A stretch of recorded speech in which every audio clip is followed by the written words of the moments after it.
خواہشات کنٹرول کرنے کے لیے کون سی غذا کھائیں؟ اگر شادی نہ ہو رہی ہو تو اپنی خواہشات کنٹرول کرنے کے لیے کیا کھانا اور پینا چاہیے؟ میں کھجور اور بھنے ہوئے چنے کھاتا رہتا ہوں، کیا اس کو چھوڑ دوں؟ عماد عباسی لاہور سے، کھجور اور بھنے ہوئے چنے کھا رہے ہو اللہ کے بندے، اور پھر ایسی باتیں کر رہے ہو، تو کھجوریں تو چھوڑ دیں پہلی فرصت میں، چنے بھی چھوڑ دیں. اور حدیث میں تو آتا ہے کھائیں نہیں کچھ، روزے رکھیں کثرت سے، اور چند روزے نہیں، چند روزے رکھنے سے تو اور خواہش بڑھ جاتی ہے، پے در پے کثرت سے روزے رکھیں. یہ بھی ممکن نہ ہو تو بھائی کسی ڈاکٹر سے رابطہ کریں، کسی اچھے حکیم سے رابطہ کریں. یہ میڈیکل سائنس کا مسئلہ ہے، حکمت کا مسئلہ ہے، تو اچھے حکیم ہی کوئی آپ کو گائیڈ کر سکتا ہے. اس بارے میں ہومیوپیتھک ڈاکٹر سے بھی رابطہ کر سکتے ہیں. ہومیوپیتھک میں بھی کہا جاتا ہے کہ ایسی کچھ دوائیں ہیں، تو دواؤں سے کنٹرول ہو جاتی ہیں خواہشات، تو لیکن ایسی دوائیں جو صحت کو نقصان نہ پہنچائیں. تو کوئی ماہر ڈاکٹر، حکیم یا ہومیوپیتھک ڈاکٹر ہو، اس سے آپ رابطہ کریں. اور ویسے اصل بات یہ ہے کہ شادی کریں نا، شادیوں سے دور کیوں بھاگ رہے ہو بھائی؟ کیا موت آ رہی ہے لوگوں کو شادی سے دور بھاگتے ہوئے؟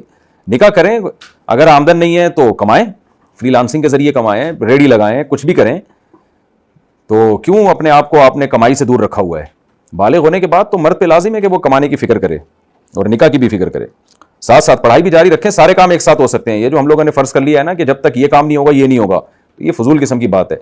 جتنے بھی دنیا میں کامیاب لوگ گزرے ہیں، زیادہ تر ان میں سب کام ایک ہی ٹائم پہ انہوں نے کیے ہیں. جو ضروری کام جتنے بھی ہیں سارے ایک ہی ٹائم پہ ہوں گے. شادی بھی ہوگی، کھانا پینا بھی ہوگا، پڑھائی بھی ہوگی، اور ساتھ ساتھ کوئی جاب یا بزنس بھی ہوگا. اچھا بھائی، اگر بیوی کو پیار سے ماں بول دیا تو کیا حکم ہے؟ اگر کوئی شوہر اپنی بیوی کو پیار سے ماں بول دے تو کیا وہ شوہر پر حرام ہو جاتی ہے؟ بیوی کو پیار سے ماں بول رہا ہے تو اماں کو پیار سے کیا بولے گا بھائی؟ کچھ خدا کا خوف کرنا چاہیے. بیگم کے لیے ایسے الفاظ استعمال کرنا جائز نہیں ہے. باقی شرعی مسئلہ یہ ہے کہ اگر ماں صرف ماں بولا ہے تو اس سے کچھ نہیں ہوتا. گناہ تو ہے، غلط بات ہے، لیکن وہ بیوی حرام نہیں ہوتی. اور اگر ماں سے تشبیہ دی ہے تو ماں کی طرح ہے، تو پھر دیکھا جائے گا، اس سے نیت پوچھی جائے گی کہ آپ کی نیت کیا تھی اس سے. لیکن یہاں تو صرف ماں بولا ہے تو اس سے کچھ نہیں ہوتا، لیکن یہ غلط لفظ ہے، نہیں بولنا چاہیے. نامرد کی طلاق میں کیا عدت واجب ہوتی ہے؟ کیا نامرد شوہر سے طلاق لینے کے بعد عدت گزارنا ضروری ہے؟ اگر میاں بیوی نے تنہائی میں رات گزاری تھی تو شوہر اگر نامرد بھی ہو تو بھی طلاق کے بعد عورت پر عدت گزارنا لازم ہے. اور اگر تنہائی میں اکٹھے ہی نہیں ہوئے وہ تو پھر ایسی صورت میں چاہے مرد ہو یا نامرد ہو، اس سے کوئی فرق نہیں پڑتا، عورت پر عدت واجب نہیں ہے. تو عدت کا تعلق اس سے ہے کہ تنہائی میں جمع ہوئے وہ دونوں. وسوسوں کی وجہ سے کیا سجدہ سہو کرنا ہوگا؟ اگر نماز میں وسوسے آئے اور وسوسوں سے ہمارا دھیان کھو گیا تو کیا سجدہ سہو کرنا ہوگا؟ دیکھیں، وسوسوں سے دھیان کھو جائے اس سے کچھ نہیں ہوتا. غلطی ہوئی ہے کہ نہیں ہوئی ہے، تو غلطی ہو گئی، آپ نے نماز کے کسی رکن میں تاخیر ہو گئی یا کوئی واجب آپ سے چھوٹ گیا، تو پھر ایسی صورت میں آپ سے سجدہ سہو لازم ہوگا. اور واجب چھوٹنے کا یقین ہو، وہم نہ ہو، 100% یقین ہو کہ بھائی مجھ سے واجب چھوٹ گیا یا رکن میں تاخیر ہو گئی ہے، تو ایسی صورت میں سجدہ سہو واجب ہوگا. اگر یقین نہیں ہے تو واجب نہیں ہوتا. اور اگر کوئی رکن ہی چھوٹ جائے اور یقین ہو رکن کے چھوٹنے کا، جیسے رکوع چھوٹ گیا، سجدہ چھوٹ گیا، تو پھر تو پوری نماز دوبارہ پڑھنی پڑتی ہے. باپ کی پھوپھی اور خالہ محرم ہیں یا نامحرم؟ کیا میرے ابو کی پھوپھی اور خالہ میرے لیے محرم ہیں، اور کیا ان کے محرم بھی میرے لیے محرم ہیں؟ فیض صاحب انڈیا سے. دیکھیں، ابو کی پھوپھی بھی آپ کی محرم ہیں، جیسے آپ کی سگی پھوپھی محرم ہے تو ابو کی پھوپھی بھی محرم ہے، اور ابو کی خالہ بھی آپ کے لیے محرم ہیں. تو باقی ان کے محرم وہ پوری تفصیل مجھے بتائیں تو میں بتاؤں گا کس کی بات کر رہے ہیں. تو ویسے ابو کی پھوپھی آپ ہی کی پھوپھی کہلاتی ہیں، اور ابو کی خالہ بھی آپ ہی کی خالہ کہلائیں گی، کیونکہ ابو کی خالہ جو ہے نا آپ کی امی، آپ کے ابو کی امی کی بہن ہوں گی نا، تو آپ کے ابو کی امی ہو گئی آپ کی دادی، اور دادی کی بہن آپ کی خالہ ہی کہلاتی ہیں، وہ بھی پھوپھی کہلائیں گی آپ کی. وہ ابو کی خالہ ہوں گی آپ کی، وہ بھی پھوپھی کہلائیں گی. مونچھ رکھنے یا نہ رکھنے کے تفصیلی احکام. ہمیں مونچھیں رکھنی چاہیے یا نہیں؟ اگر ہاں تو کتنی رکھنی چاہیے؟ اگر نہیں تو کیا پوری اڑا دیں؟ ایسے کریں جیسے بم سے اڑا دیں گے، یا کتنی رکھ سکتے ہیں تفصیل سے بتا دیں. محمد آصف انڈیا سے. دیکھیں، رسول اللہ صلی اللہ علیہ وسلم کے الفاظ، حدیث کے 3 طرح کے الفاظ ہیں. ایک ہے قص الشوارب، مونچھیں کاٹو. ایک ہے احف الشوارب، احفا کا معنی ہوتا ہے مبالغہ کرو کاٹنے میں. اور ایک ہے بعض روایات میں حلق بھی آتا ہے کہ حلق کرو. حلق کہتے ہیں مونڈنا، لیکن بہت سے حضرات مونڈنے کی فضیلت کے قائل نہیں ہیں. لیکن احفا تو حدیث میں صراحتاً ہے، احفا کا معنی بالکل چھوٹی کر دو. تو سب سے افضل طریقہ یہ ہے کہ قینچی سے یا ٹریمر سے بالکل چھوٹی چھوٹی کر دی جائیں. بلیڈ استعمال بھی کیا جا سکتا ہے لیکن بہتر نہیں ہے. تو افضل یہی ہے کہ ٹریمر سے یا کینچی سے بالکل چھوٹی کر دیں, یہ سب سے افضل طریقہ ہے. اور اگر رکھنا ہو تو رکھنا بھی جائز ہے. بہت سے صحابہ کی مونچھیں تھیں اور بعض صحابہ کی بڑی بڑی مونچھیں بھی تھیں. سبالتین حضرت عمر کی بڑی مونچھیں تھیں, یہاں سے نکلی ہوئی تھیں. تو اس کی تفصیل یہ ہے کہ اتنی کاٹنا کہ اوپر والے ہونٹ کا کنارہ کھلا رہے, یہ لازم ہے. اتنی بڑی مونچھیں رکھنا کہ اوپر والے ہونٹ کا جو اوپر کا کنارہ ہے وہ ڈھک جائے, یہ جائز نہیں ہے. تو اگر اوپر والے ہونٹ کا اوپر والا کنارہ کھلا رکھتے ہیں تو سائڈوں سے پھر جتنی چاہے بڑھا لیں, کوئی حرج نہیں ہے. لیکن افضل جو ہے وہ میں نے آپ کو بتا دیا, کیونکہ عبداللہ بن عمر رضی اللہ تعالیٰ عنہ ظاہری طور پر بھی رسول اللہ صلی اللہ علیہ وسلم کی بہت مشابہت کیا کرتے تھے. تو عبداللہ بن عمر رضی اللہ تعالیٰ عنہ مونچھیں بالکل کاٹ کے باریک کر دیا کرتے تھے. تو اسی سے علماء نے استدلال کیا کہ یہ زیادہ افضل طریقہ ہے. باقی رکھنا بھی جائز ہے کیونکہ بہت سے صحابہ کی مونچھیں تھیں. اگر یہ عمل ناجائز ہوتا تو نبی ان کو منع کرتے, لیکن اتنی مقدار جو میں نے آپ کو بتائی کہ اوپر والے ہونٹ کا کنارہ کھلا رہے, یہ بہرحال لازم ہے. بعض لوگ اتنی بڑی مونچھیں رکھتے ہیں کہ جب وہ پانی پیتے ہیں تو وہ اوپر کے بال پانی کے اندر گلاس میں ڈوب رہے ہوتے ہیں اور چہرہ بھی برا لگتا ہے. تو شریعت میں تزیین کا حکم ہے, اپنے زینت اختیار کرنے کا حکم ہے, اپنے آپ کو وحشی دکھانا کہ عجیب صحیح جو ہے وہ منہ نظر آئے انسان کا, یہ ٹھیک نہیں ہے. حیض کے دوران ترجمہ قرآن پڑھنا یا چھونا, کیا حیض کی حالت میں قرآن پاک کا ترجمہ پڑھ سکتے ہیں اور اسے چھو سکتے ہیں؟ قرۃ العین گجرات سے. دیکھیں, حیض کی حالت میں تفسیر پڑھ سکتے ہیں اور قرآن کی وہ تفسیر جس میں ترجمہ ہو لیکن تفسیر زیادہ ہو, اس کو چھو بھی سکتے ہیں. لیکن آیتوں کو چھونا حیض کی حالت میں, یا لفظی ترجمے کو چھونا, یا آیتوں کو پڑھنا یا لفظی ترجمے کو لفظ بلفظ ترجمہ پڑھنا, یہ جائز نہیں ہے. تو تفسیر پڑھ لیں وہ ٹھیک ہے, یا سن لیں, ترجمہ سن لیا جائے آڈیو چلا کے. تنہائی میں ایجاب و قبول کر لیا تو کیا نکاح ہو جائے گا؟ میں نے اپنی منگیتر سے 2 بار پوچھا کہ کیا میرا نکاح تمہیں قبول ہے, کیا میرے نکاح میں قبول ہو؟ اس نے ہاں جواب دیا. کیا اس سے ہمارا نکاح ہو گیا جبکہ اس وقت ہمارے علاوہ کوئی موجود نہیں تھا؟ نہیں جی, نکاح نہیں ہوا آپ کا. اچھا, یہ جو تنہائی میں ایجاب و قبول سے نکاح نہیں ہوتا نا, اس کی وجہ یہ ہے کہ ایجاب و قبول 2 گواہوں کے سامنے ضروری ہے, اور لڑکی ابا کی مرضی کے بغیر اگر نکاح کر رہی ہے تو اس میں بھی کچھ شرائط ہیں. لڑکا اس کا کفو ہونا چاہیے. فرض نماز میں مسنون قراءت کیا ہے؟ فرض نمازوں میں کون سی صورتیں پڑھنا مسنون ہے, سنت ہے؟ محمد عادل دہلی, بہت پیارا سوال کیا. آج کل مسجدوں کے امام حضرات فرض نمازوں میں سنت قراءت کا بالکل لحاظ نہیں کرتے. ہم نے بڑے بڑے علماء سے سنا ہے کہ یہ بہت نامناسب عمل ہے. مسجد کے امام کو کم از کم فرض نماز میں جب وہ پڑھا رہے ہوں مسجد میں تو سنت قراءت کا اہتمام کرنا چاہیے. تو وہ سنت قراءت کیا ہے فرض نماز میں؟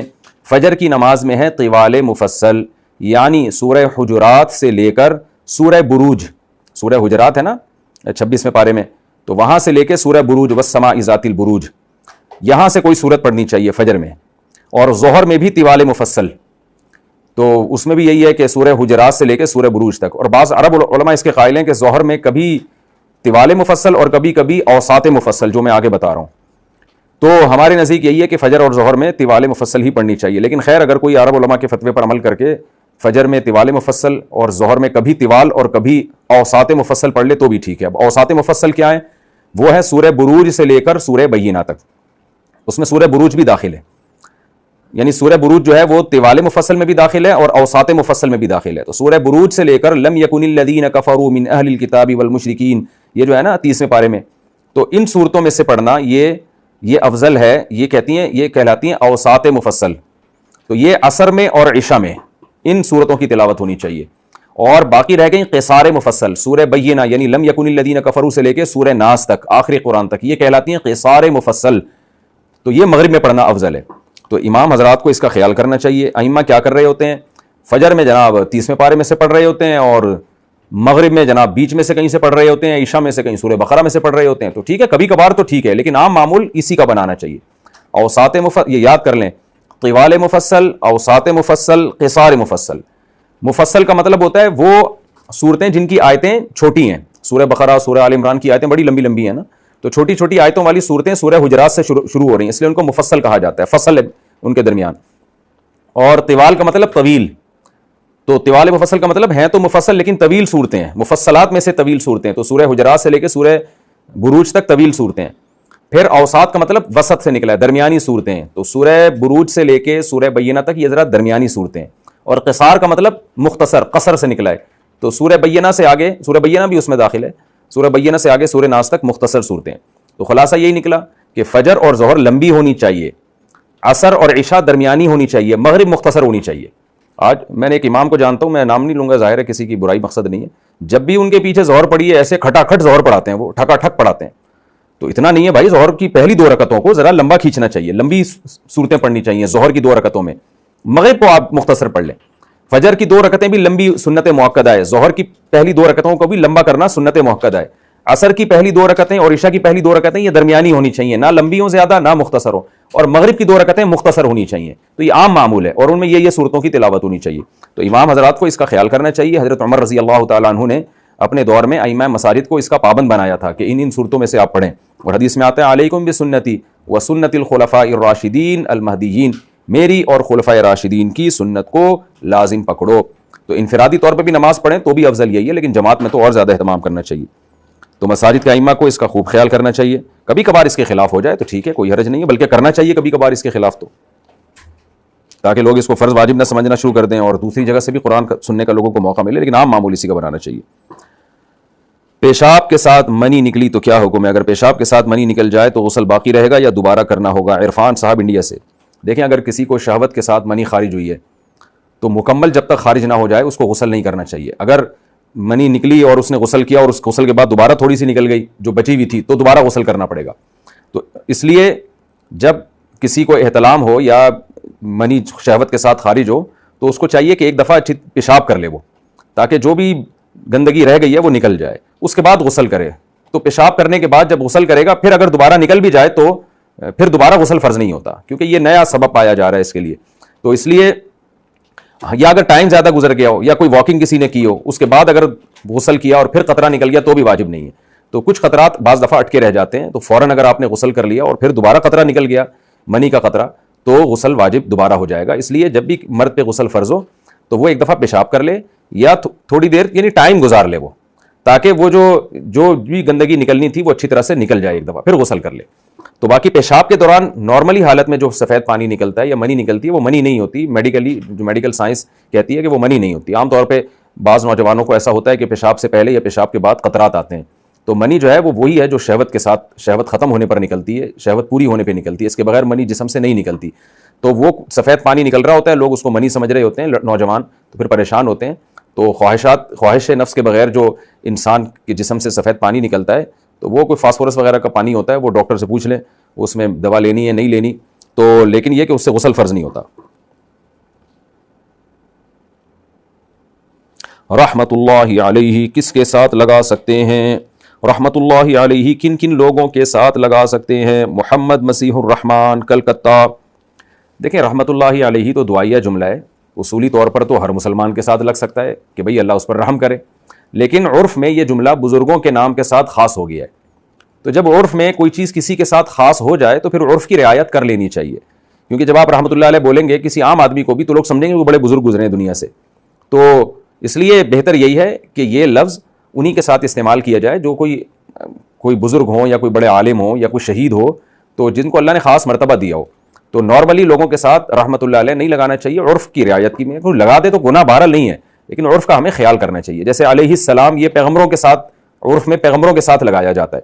اب کوئی کہے کہ جی مثال کے طور پر آپ کے استاذ تھے موسیٰ نام تھا ان کا, وہ آ رہے ہیں, آپ نے کہا موسیٰ علیہ السلام آ رہے ہیں, تو علیہ السلام تو کسی کو بھی کہا جا سکتا ہے, کوئی ناجائز تو نہیں ہے, لیکن لوگ سمجھیں گے شاید پتہ نہیں ہے پیغمبر آ رہے ہیں, انہوں نے اس کو پیغمبر بنا دیا, تو کیوں لوگوں کو کنفیوژن پیدا کی جائے. تو ایسی چیزوں میں عرف کا خیال کرنا چاہیے. جیسے صحابہ کرام کے ساتھ رضی اللہ عنہ لگایا جاتا ہے, یہ خاص ہو گیا عرف میں ان کے ساتھ.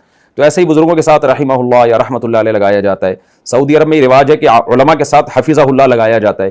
تو جب عرف میں کوئی چیز ہو جائے تو پھر ہمیں عرف کی رعایت کرنی چاہیے. تو اس پہ کوئی شرعی دلیل مانگنا یہ غلط ہے. تو کیونکہ شریعت بھی ہمیں بہت سی چیزوں میں عرف کی رعایت کا حکم دیتی ہے, جب تک کہ عرف شریعت کے خلاف نہ ہو. تو اس لیے رحمۃ اللہ علیہ بزرگوں کے ساتھ, شہیدوں کے ساتھ, علماء کے ساتھ لگا لینا چاہیے. عام لوگوں کے ساتھ ویسے ہی ان کے لیے دعا کر لیں. کلاس سے چھٹی کرنے پر جرمانہ لینا. میں حفظ کی کلاس پڑھاتا ہوں, بعض بچے جو چھٹی کر لیتے ہیں ان سے میں جرمانے لیتا ہوں, کیا یہ جرمانے کی رقم میرے لیے استعمال کرنا جائز ہے؟ رضوان اللہ پشاور سے. نہیں جی, مالی جرمانہ اس طرح جائز نہیں ہے.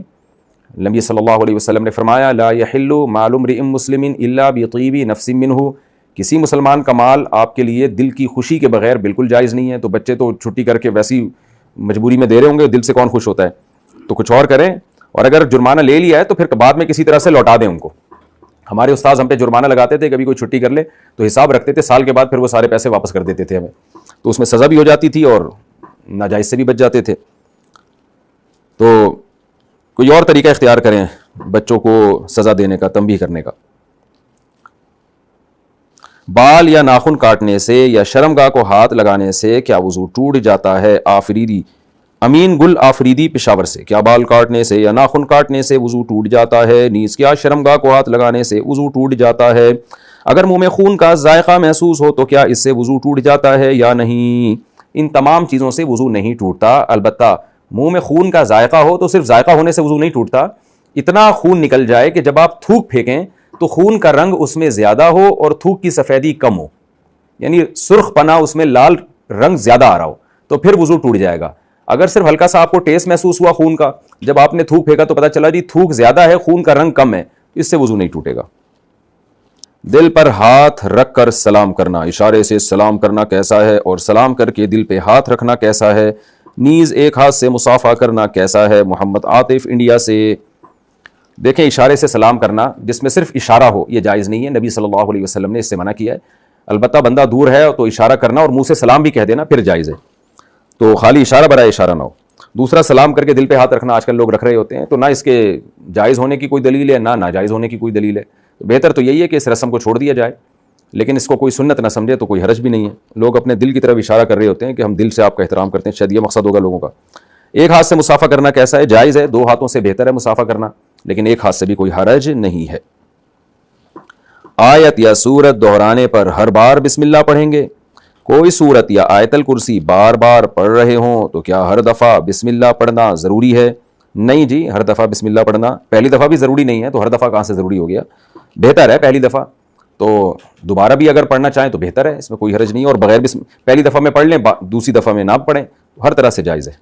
آب زمزم کیا کھڑے ہو کر پینا سنت ہے؟ محمد بابر نے لودھراں سے پوچھا ہے. آب زمزم بیٹھ کر پینا افضل ہے یا کھڑے ہو کر نیز قبلہ رخ ہو کر پینا سنت ہے یا نہیں؟ یہ بہت دیر سے میں اس مسئلے کا جواب دے رہا ہوں، چونکہ ان روایات کو دیکھنا تھا جن روایات میں ہے کہ کھڑے ہو کر آب زمزم پینا چاہیے. تو حدیث سے ہمارے ایک شاگرد ہیں، انہوں نے نکالی ہے. تو عبداللہ بن عباس رضی اللہ عنہ سے ایک اثر منقول ہے جس میں ہے کہ حضرت عبداللہ بن عباس نے فرمایا کہ جب تم زمزم پیو تو فاستقبل القبلہ، قبلے کی طرف رخ کرو، واذکر اسم اللہ وتنفس ثلاثا وتضلع منها فاذا فرغت منها فاحمد اللہ فان رسول اللہ صلی اللہ علیہ وسلم قال آیۃ بیننا وبین المنافقین انہم لا یتضلعون من زمزم. اور مرقات المفاتیح میں ہے وجعلوا القیام فیہما مستحبا وکرہوہ فی غیرہما الا اذا کان ضرورۃ. تو بعض علماء نے اس کو مستحب قرار دیا ہے آب زمزم کھڑے ہو کر پینے کو. تو بہرحال ایک اختلافی مسئلہ ہے، اگر کوئی کھڑے ہو کر پی لے تو اتنی بات تو ہے کہ آب زمزم کھڑے ہو کر پینا خلاف سنت نہیں ہے، واللہ عالم. اچھا بھائی، ٹوٹے ہوئے گلاس میں پانی پینا، میں نے سنا ہے کہ اگر کوئی برتن، گلاس یا کپ وغیرہ ٹوٹا ہوا ہو تو وہاں سے پانی نہیں پینا چاہیے، اس سے حادثے یا زخم ہونے کا اندیشہ ہے. اس بارے میں تفصیل سے بتا دیں. راشد صاحب انڈیا سے. جناب راشد صاحب، حدیث میں ہے، ابو سعید خدری رضی اللہ عنہ سے مروی حدیث ہے کہ رسول اللہ صلی اللہ علیہ وسلم نے ثلمۃ القدح سے منع کیا. ثلمہ کہتے ہیں جو قدح جو ہے نا پیالے کا جو ٹوٹی ہوئی جگہ ہوتی ہے، اس سے پینے سے منع کیا ہے. بظاہر اس حدیث کی وجہ یہ معلوم ہوتی ہے کہ اس سے آپ زخمی بھی ہو سکتے ہیں اور اس میں گندگی بھی اکٹھی ہوتی رہتی ہے، تو شریعت پسند نہیں کرتی گندگی کو، تو اس وجہ سے مکروہ ہے، ناپسندیدہ ہے، اس سے اجتناب کرنا چاہیے. اچھا بھائی، کہتے ہیں جی ذیشان صاحب ایبٹ آباد سے پوچھتے ہیں، میں نے سنا ہے کہ والدین کا چہرہ دیکھنے سے مقبول حج کا ثواب ملتا ہے، کیا یہ بات صحیح ہے؟ اگر یہ بات صحیح ہے تو کیا دونوں کا چہرہ دیکھنے سے ثواب ملے گا یا کسی ایک کا چہرہ دیکھنے سے؟ ذیشان صاحب، یہ مشہور تو بہت ہے کہ والدین کا چہرہ دیکھنے سے ثواب ملتا ہے، لیکن یہ حدیث سند کے لحاظ سے بہت کمزور ہے، ضعیف ہے. تو باقی بعض علماء کہتے ہیں ضعیف روایت بیان کرنے میں کوئی حرج نہیں ہے، لیکن بعض علماء نے اس کو موضوع قرار دیا ہے، تو بہتر یہ ہے کہ اس حدیث کو بیان نہیں کرنا چاہیے. والدین کی خدمت کا ویسے کوئی کم ثواب ہے کیا؟ تو حدیث میں آتا ہے جس کو بوڑھے والدین ملے اور ان کی خدمت کر کے اس نے جنت کو اپنے اوپر واجب نہیں کر لیا، اس پر اللہ کی لعنت ہے. تو اس سے پتہ چلتا ہے کہ بوڑھے والدین کی خدمت کر کے آپ اپنے اوپر جنت کو لازم کر سکتے ہو، یعنی جنت کمانے کا بہترین آپشن ہے. نفل نماز آپ پڑھ رہے ہو، والدین دادا دادی نانا نانی آپ کو پکاریں تو آپ نماز توڑ سکتے ہیں، تو اس سے بڑا والدین کا کیا حق ہوگا؟ اور اللہ نے پیغمبروں کی تعریف کی ہے، وبرم بوالدیہ، یحییٰ علیہ السلام والدین کے ساتھ اچھا سلوک کرتے تھے. عیسیٰ علیہ السلام نے فرمایا برم بوالدتی، اللہ نے مجھے اپنی ماں کے ساتھ اچھا سلوک کرنے والا بنایا. والدین کا بہت زیادہ شریعت میں احترام ہے، ان کی اطاعت ہے. وصاحبہما فی الدنیا معروفا، قرآن کہتا ہے ماں باپ اگر تمہیں شرک پر مجبور کریں، کافر ہوں، ان کی بات نہ مانو، لیکن سلوک ان کے ساتھ دنیا میں اچھا ہی کرنا ہے تم نے. اچھا بھائی، یہ مسئلہ میں بتا چکا ہوں، بار بار پوچھا جاتا ہے سلام ایک ہاتھ سے ہے یا دو ہاتھ سے. شمشاد صاحب انڈیا سے، دونوں طرح سے جائز ہے جی، ایک ہاتھ سے بھی دونوں ہاتھ سے بھی، کوئی حرج نہیں ہے اس میں. کیا ایک دن میں قرآن ختم کر سکتے ہیں؟ دانیال میر پور خاص سے. دیکھیں صحیح احادیث میں اس کی ممانعت ہے، 3 دن میں قرآن ختم کرنے کی، 7 دن میں قرآن ختم کرنے کی، 1 دن میں قرآن ختم کرنے کی ممانعت ہے. تو اس سے آج ہمارے ہاں بعض لوگ، بعض اسکالرز جو ہیں، چونکہ وہ فقہ اور تو پڑھا ہوا نہیں ہوتا، انہوں نے پراپر وے میں علم حاصل نہیں کیا ہوتا، تو بس جب بھی ان کو کوئی بتایا جائے کہ فلاں بزرگ 3 دن میں قرآن ختم کر لیتے ہیں تو فوراً فتویٰ لگا دیتے ہیں کہ حدیث میں تو مخالفت ہے، ممانعت ہے، اور یہ 3 دن میں قرآن ختم کر رہے ہیں. تو خوب سمجھ لیں، صحابہ، تابعین، تبع تابعین، محدثین میں بہت سارے حضرات، امام شافعی رحمہ اللہ، حضرت عثمان رضی اللہ عنہ، ان بہت سارے حضرات سے، امام ابو حنیفہ رحمۃ اللہ علیہ، ان سب سے ثابت ہے کہ بعض ایک رات میں قرآن ختم کر لیا کرتے تھے، اور رمضان میں تو بہت زیادہ یہ لوگ تلاوت کیا کرتے تھے. تو کسی بھی حدیث کا مفہوم جو ہے وہ محققین سے پوچھا جائے گا. تو محققین کہتے ہیں کہ اس حدیث کا مفہوم یہ ہے کہ عام طور پر 3 دن میں یا 1 دن میں قرآن جو ختم کرتا ہے وہ انتہائی اسپیڈ کے ساتھ کرتا ہے، قرآن کو سمجھتا نہیں ہے، قرآن کا حق ادا نہیں کرتا، اس لیے نبی صلی اللہ علیہ وسلم نے منع فرمایا. تو عام لوگوں کا یہی حکم ہے، لیکن بعض لوگوں کو اللہ نے غیر معمولی صلاحیت دی ہوتی ہے. جیسے حضرت عثمان رضی اللہ تعالیٰ عنہ کے بارے میں حضرت عمر نے ایک دفعہ آپ کی طرف اشارہ کر کے فرمایا کہ مجھے اس شخص سے محبت کیوں نہ ہو، یہ وتر کی 1 رکعت میں پورا قرآن ختم کر دیتے ہیں، یعنی 3 رکعت وتر میں سے جو 1 رکعت ہے نا، اس میں پورا قرآن ختم کر دیتے ہیں یہ حجر اسود کے سامنے کھڑے ہو کر. تو ایسے بہت سارے واقعات ہیں اسلاف کے. تو حضرت عمر نے تو نہیں فرمایا کہ غلط کرتے ہیں، یا اور اس طرح کے، خود امام بخاری سے ایسی ان کی عبادت کی کثرت منقول ہے. تو بعض لوگوں کو اللہ تعالیٰ نے غیر معمولی صلاحیت دی ہے، وہ 1 رات میں بھی سمجھ کے قرآن ختم کر لیتے ہیں، وہ 1 دن میں بھی قرآن کو سمجھ کے ختم کر لیتے ہیں، ان کے اندر غیر معمولی صلاحیت ہوتی ہے. تو ان لوگوں کے لیے یہ حدیث نہیں ہے. اور بعض لوگوں کے طور پر بطور کرامت کے اللہ تعالیٰ وقت کو لمبا کر دیتے ہیں. ایسے بھی بزرگوں کے بہت واقعات ہیں کہ کرامت کے طور پر اللہ نے ان کے 1 دن کو لمبا کر دیا. تو کرامت اللہ کی قدرت ہے، اللہ تعالیٰ کسی کے حق میں بھی کچھ بھی کر سکتے ہیں. تو بہت سارے یہ واقعات مستند ذرائع سے ثابت ہیں. اس لیے عام لوگوں کے لیے تو یہی حکم ہے کہ اتنی اسپیڈ میں نہ پڑھیں، وہ کہ سمجھ ہی نہ آئے کیا کر رہے ہیں، اور پھر دماغ بھی انسان کا خراب ہونے لگتا ہے اس سے. تو عام لوگوں کے لیے یہی حکم ہے. لیکن اللہ نے کسی کو غیر معمولی صلاحیت دی ہو، قرآن سے غیر معمولی محبت ہو اس کو، تو پھر اس کے لیے جائز ہے یہ.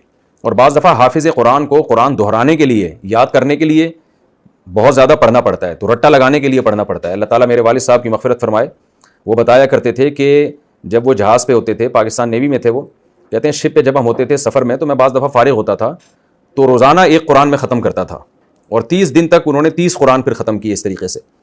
تو اگر کسی کے اندر صلاحیت ہے اور کسی کو اللہ نے قوت دی ہے، جذبہ دیا ہے، تو اس میں کوئی حرج نہیں ہے. لیکن عام حکم عام لوگوں کے لیے یہی ہے کہ وہ اتنی جلدی قرآن ختم نہ کریں، 3 دن سے کم از کم زیادہ اس کو کریں، تاکہ اس کو صحیح طرح سے پڑھا جا سکے، اس کو سمجھا جا سکے.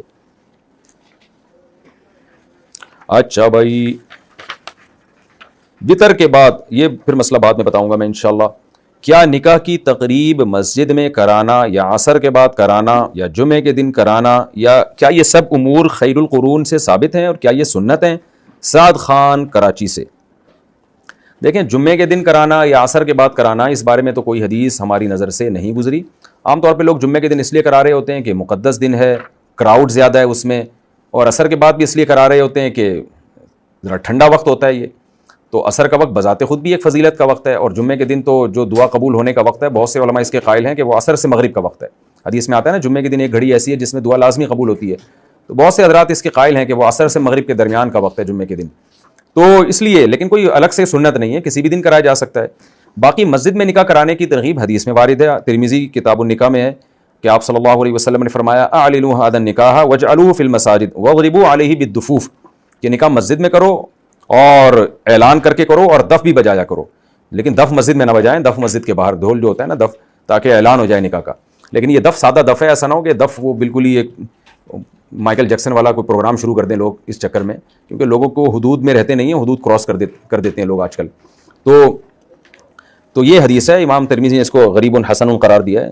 تو اس حدیث کی بیس پر افضل یہی ہے کہ نکاح مسجد میں کرایا جائے، لیکن یہ ضروری نہیں ہے، بہرحال بہتر ہی ہے. اور مسجد میں نکاح کرانے کا ایک فائدہ بھی یہ ہوگا کہ برکت حاصل ہوگی، گناہوں سے بچیں گے. مسجدوں سے باہر جب ہوتا ہے نکاح تو ڈول ڈھمکے ہوتے ہیں, اس میں پتہ نہیں کیا کیا ہو رہا ہوتا ہے.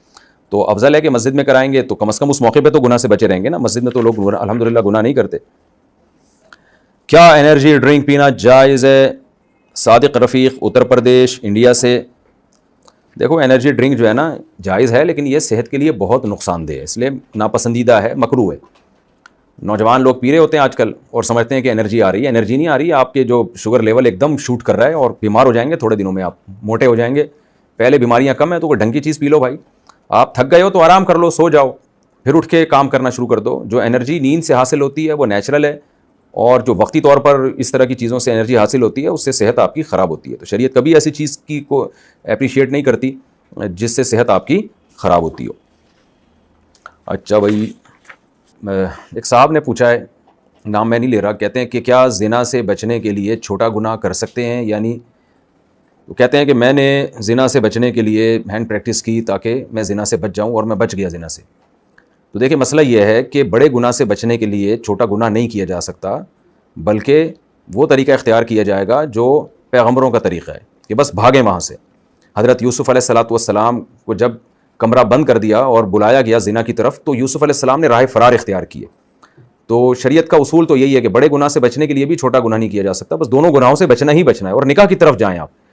باقی یہ کہ اگر کوئی واقعی میں مبتلا ہو گیا ہے, یعنی ایک تو لڑکے ہینڈ پریکٹس کر رہے ہوتے ہیں اور کہتے ہیں کہ ہم اس سے جو ہے نا زنا سے بچ جائیں گے, تو خوب سمجھ لیں عام طور پہ جو زنا سے بچنے والے لوگ ہیں نا وہ ہینڈ پریکٹس بھی نہیں کرتے. جو یہ کام کرتے ہیں زنا میں بھی وہی مبتلا ہوتے ہیں. اس کی وجہ یہ ہے کہ ان سے اپنی خواہش پہ کنٹرول ہی نہیں ہوتا ہے, وہ کنٹرولنگ پاور ختم ہو جاتی ہے. زنا کی طرف بھی یہی لوگ جاتے ہیں جو پہلے چھوٹا گناہ کرتے ہیں پھر بڑے گناہ کی طرف جاتے ہیں, اور جو ہاتھ ہینڈ پریکٹس سے بچتے ہیں تو عام طور پہ زنا سے بھی وہ بچ جاتے ہیں.